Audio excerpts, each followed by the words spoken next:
Praise the Lord.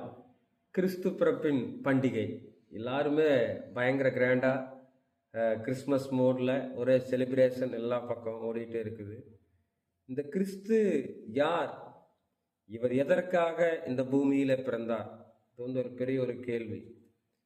வேதம் சொல்லுகிறது, ஆதியிலே வார்த்தை இருந்தது, அந்த வார்த்தை தேவனிடத்தில் இருந்தது, அந்த வார்த்தை தேவனாய் இருந்தது. வேர்ட் ஆஃப் காட், கர்த்தர் வார்த்தையாயிருந்தார்.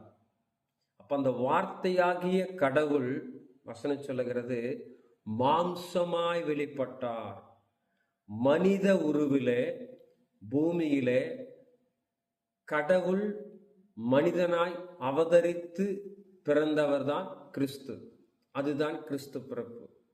இவர் ஏன் மனிதனாய் பிறக்க வேண்டும்? வார்த்தையாய் இருந்தவர், ஒளியாய் இருந்தவர், எதற்காக மாம்சமாய் இந்த பூவுலகில் பிறக்க வேண்டும்? ஏன் மனித அவதாரம் எடுக்க வேண்டும் என்று சொன்னால், தன்னுடைய சாயலிலே படைக்கப்பட்ட மனிதன் பாவத்தில் வீழ்ந்து தேவ சாயலை இழந்தபடினாலே ஒரு மனிதனுடைய பாவத்திற்கு இன்னொரு மனிதன் பலியாக வேண்டும்.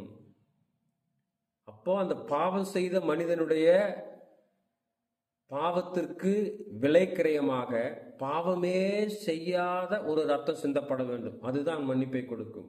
ஆகவேதான் வார்த்தையாகிய கடவுள், ஒளியாகிய கடவுள் மனித உருவமாய் கிறிஸ்துவாக இந்த பூமியிலே அவதரித்து உலகத்தில் இருக்கிற எல்லா மனுக்குலத்தின் பாவத்தையும் அந்த கல்வாரி சிலுவையிலே சுமந்து இரத்தத்தை சிந்தி மரித்து 3வது நாள் உயிரோடு கூட எழுந்தார்.